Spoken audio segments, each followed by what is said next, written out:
Morning all right. Monday 5th of July, shift change, me on 8 a.m.s all week. A few anomalies this week, starting with a double whammy with me today on noons. And then I think we're back in the usual swing of things with all three of us in the mix.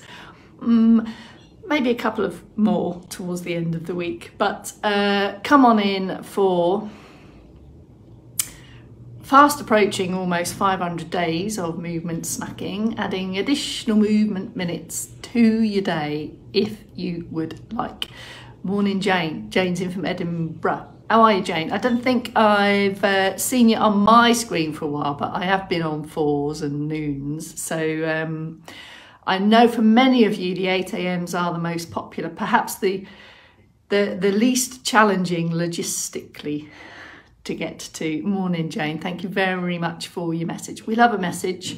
We know it's not everyone's preference to be typing and listening and reading all at the same time, but a comment or a wave goes a long way for us to let us know that you're all out there, like Miss P. Morning, Miss P. I get a notification that you're watching before you send me a message, so I know you're there, Miss P. And I know probably now you're going to be typing a message like that. Probably not like that because you're right-handed, aren't you? Anyway. Any headlines? I woke up this morning to, yes, indeed, Jane, I appreciate all of these reasons. Hey, you know we're here. We're here when you want us.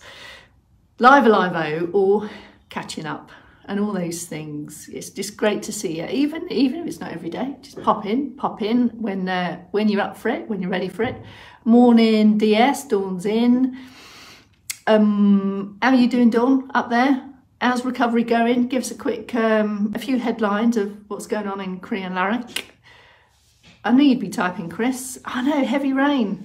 Incredible rain last night. The ponies are flattened again. Brackets, peonies.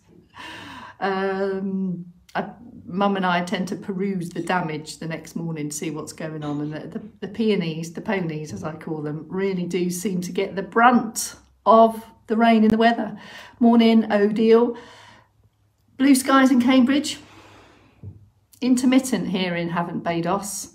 Blue-grey with a yellow blob every now and then. When I posted the early bird, the pre message this morning, around about 6:30, I think, it was sunny and I thought, going to be some sun, but it's gone again already. Morning, Maddie. Good to have you. Come in, folks. Come in. Come on in.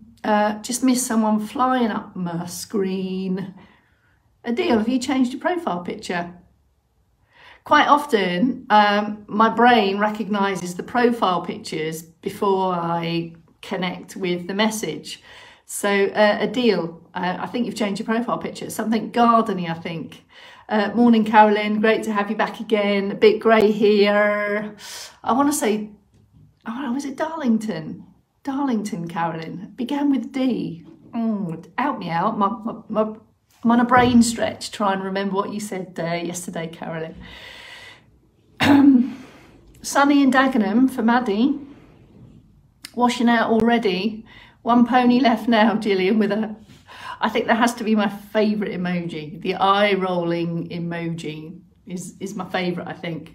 Not just in life. I don't mean for movement snacking, just generally in life. I find myself doing this quite a lot. I don't know about you. Let us know if you want. If you have interest, let me know. Eye rolling emojis, favourite emojis, could be a theme. Darlington. I was right. It's not really that remarkable. It was yesterday. It was yesterday that you mentioned it, Carolyn. And of course, the kind of anchor memory from yesterday was your comment. So still heartfelt thought for you. So I think it was probably the connection with everything you was telling us yesterday. Maybe my head went dark because you were talking about your dog, darling dog, Darlington. Maybe that was the connection. Maybe that's my memory castle working. Anyway, morning, Sheila. Sheila is in last day of the collective together in Scarborough, visiting the brother. You've all been in Scarborough. Is Sister Carol Elliott there with you? Scarborough, by the sea, isn't it? Am I right? Or maybe not, maybe not. Chris Rowland, I've just this minute read your email, Christine. Chris, because that's how you responded in the email. So I think I can call you Chris. Great, Tim sorted you out with the IT. Good to have you back. Are you both in? Is it yourself and Lynn, Chris? Oh, Chris, you've just reminded me. What do you reckon to Emma on Court 1 today? Oh, is she the real deal? I mean, it's a big ask, isn't it? She is only 18, but oh my goodness, what a match that last one was. I'm guessing I think she's third up today. So around about tea time, I think I'll be sticking my head in that one. And I thought her interview after the match was just wonderful. She's going to be a real crowd pleaser. I think we're there, right? And anyway, I was talking about tennis then, folks. If you enjoy the wonder of Wimbledon, we're talking about Emma. I won't try to pronounce her surname. That's just beyond me. Morning, Maya. Good morning to you. Great to have you in. Glasgow in as well. I'm going to do a 3, 2, 1. Good morning, everyone. She's here to do it again. Is Sandra in from just around the corner from me? Do it again. Akka with the Beach Boys. 3, 2, 1. Back to Downey Late Live Training. Let's get going, folks. Sit or stand. Morning, CK. Carol's in. Please send sunshine. Washing to dry. Right, let's get down to the nuts and bolts. Sit or stand options. You choose, of course. A couple of minutes of circ boost and then a top to toe, inside out approach to all your moving parts that arguably you're going to need at some point today. Remember, you can see me and I can't see you, so make the right decisions for you. Vivian in. Is that an IT connection problem? Hard to stay connected. Anyway, I hope you're here. I hope you're here and in. So, a couple of reminders, folks. For the morning 8 AM movement snacks, we tend to wear socks purely to give extra focus and airing to toes and feet.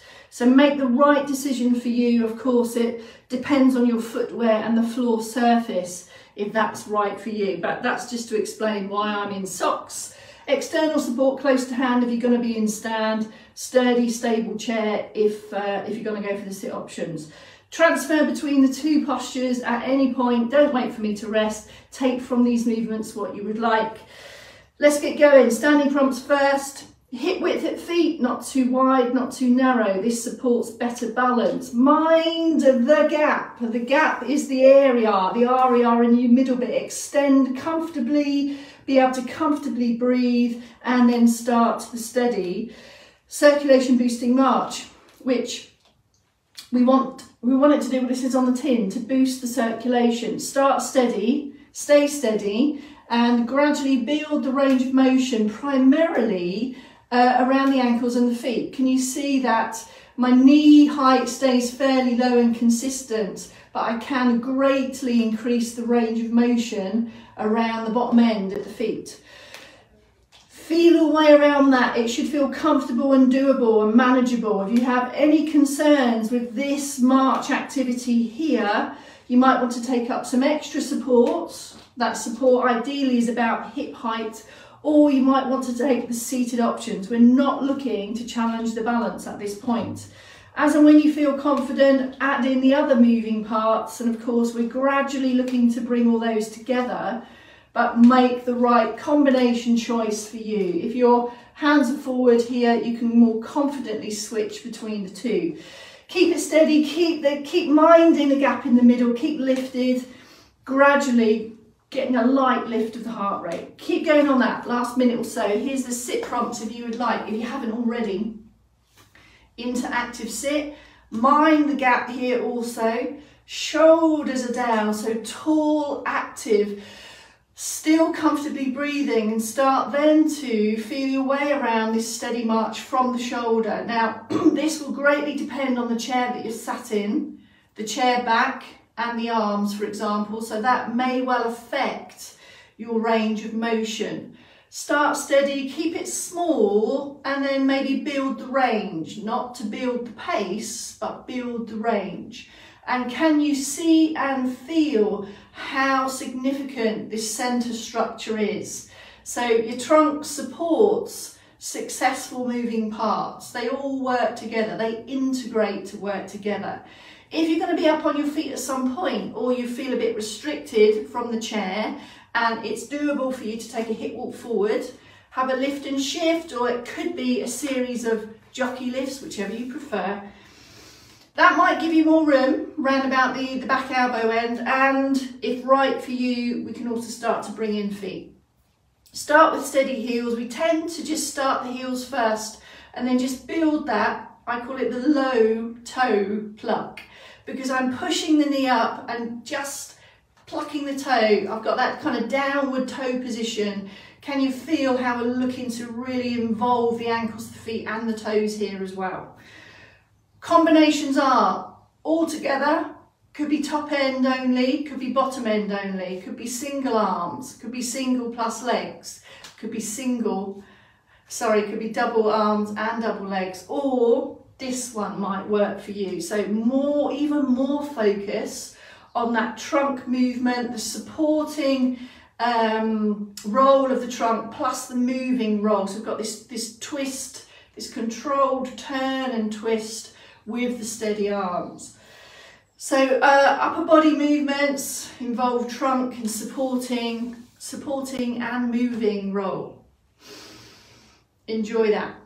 That's what we want from the Circ Boost. So gradual, manageable, and from those deeper breaths you're going to involve more muscles, more respiratory muscles as well. All this is good. It's all good stuff. It should feel comfortable and it should feel enjoyable. So just kind of pick the right pace and range of motions for you. Do you want a pit stop? You might want to take a pit stop or a full back rest here. Give the posture time to recover and go again. That's how we build stamina over time. Right, moving on to the movements. All these are going to be in your day somewhere, starting with the upper body. I'm going to step round to side, remain in stand if that's your preference. Start with some steady shoulder raises, shrugs, up and downs, plus a nose scratch if you would like. Feel your way around those shoulder raises and then start to increase the range of motion to bring in that backward circular movement. It might help to guide the movement round, to slide the hands forward and back in the thighs if you're in stand, or here, for example. But the focus is definitely, if we come a bit closer, on the shoulder blades. So take your time, take that open position. Can you feel your shoulder blades squeezing together, forwards, back and round? And we're looking to oppose or counteract or move in the opposite direction to that flex position that we tend to find ourselves in through the day, purely because if we're doing activities, if we're doing stuff, it tends to be in front of us here, hands here. So every now and then have a more upwardly sit with some shoulder blade and shoulder action there. Having prepared the bottom layer of our top trio, some neck movements to come now. Maintain the support through the centre. You may be in sit, you may be in stand. If you are in stand, take up extra support. You will know if head movements have an effect on your balance, so sit if you would like. Take a steady turn and a return. Pause in the middle. This is significant. Allows you time to think about and feel how that movement is for you. Remember, our vestibular system is in between our ears somewhere there. So these head movements can contribute to feelings of unsteadiness or possible dizziness, but you will know what is right for you. What we're trying to do here, or the aim in these movement snacks, is to be really specific about that head turn. And I just put my hands here to demonstrate that the chin stays at the same level. Now, of course, in daily life, the head is going to move in all kinds of directions, but here we're just focusing on a steady left and right turn of the head. Crossing the road, seeing where we're going, looking over our shoulder is all in that movement there. Are you still minding the gap, or have you gone a bit squashed? Take the opportunity to have a rest if you need. This is how we build stamina over time.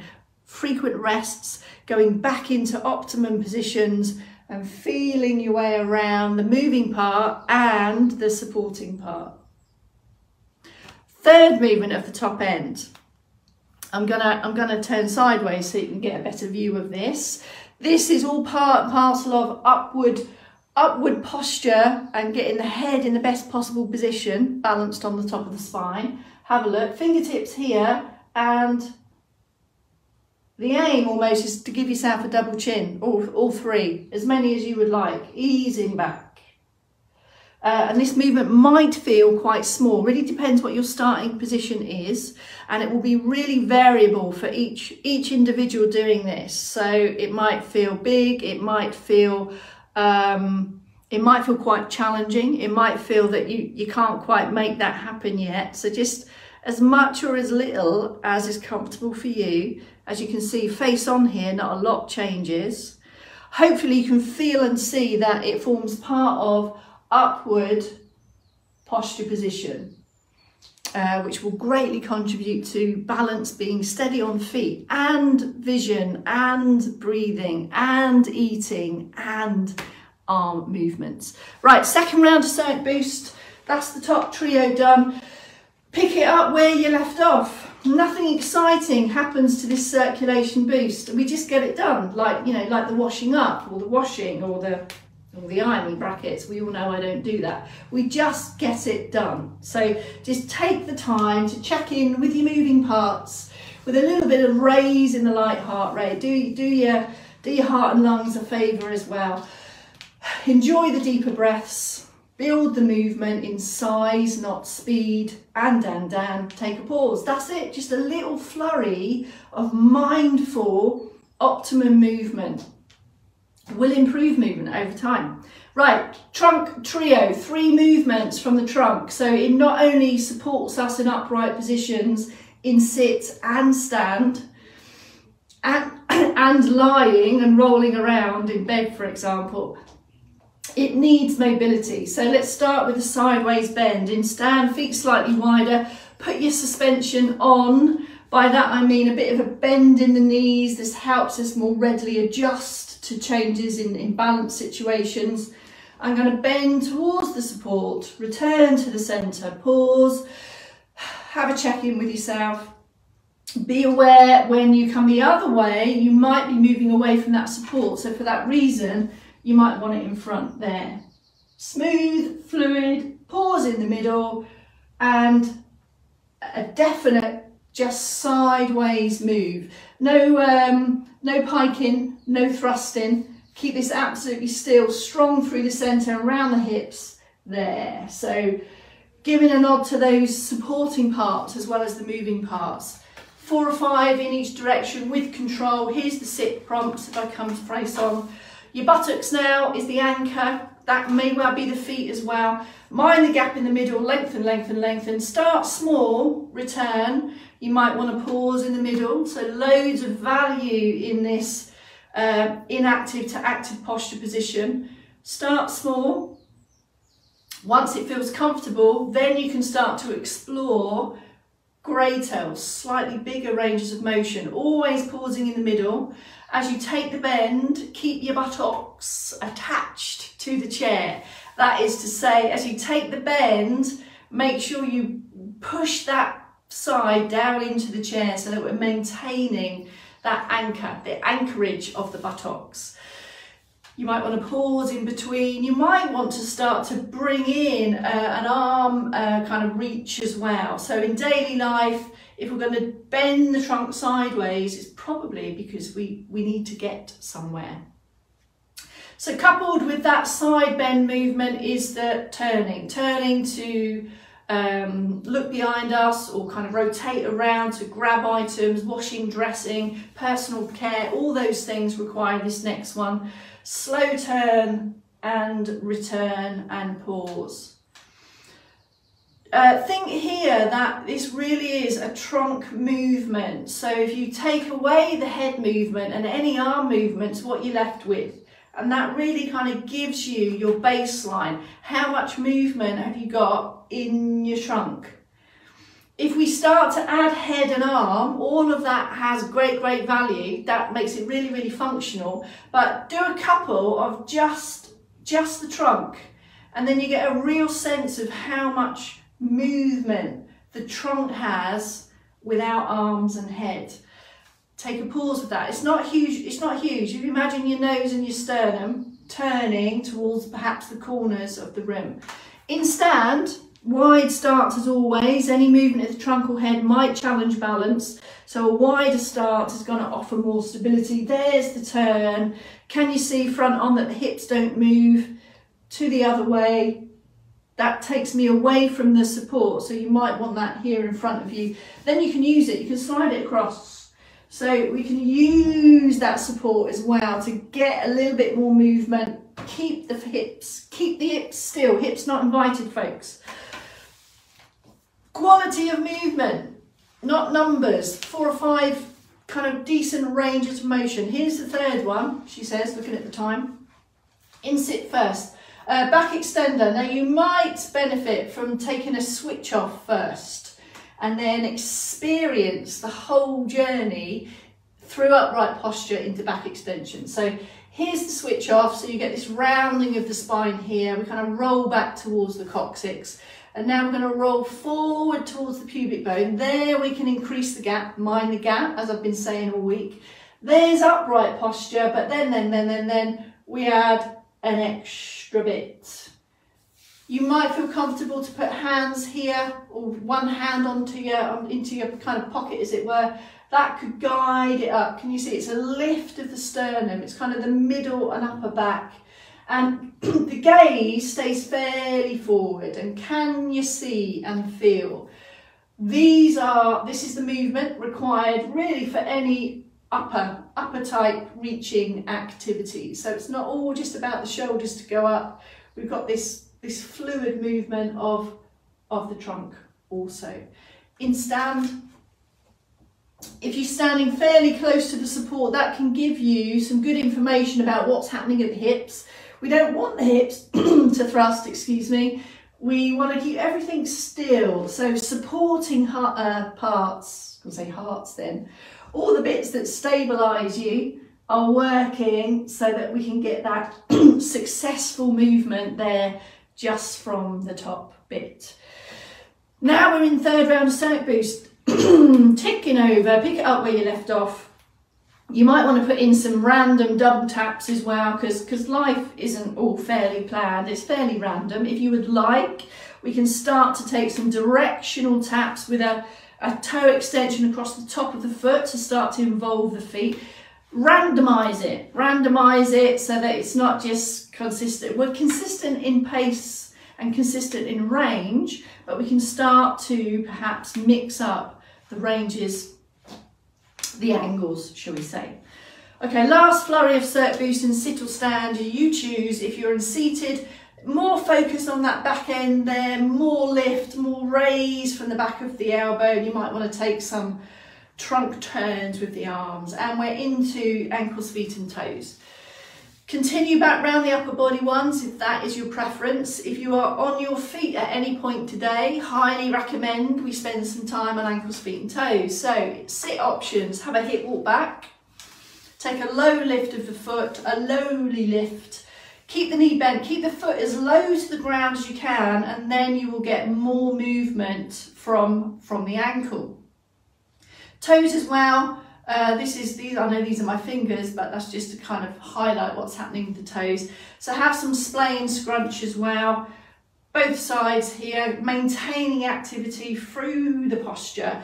Be specific, point and flex. This is the movement of the ankles and the feet and the toes during walking.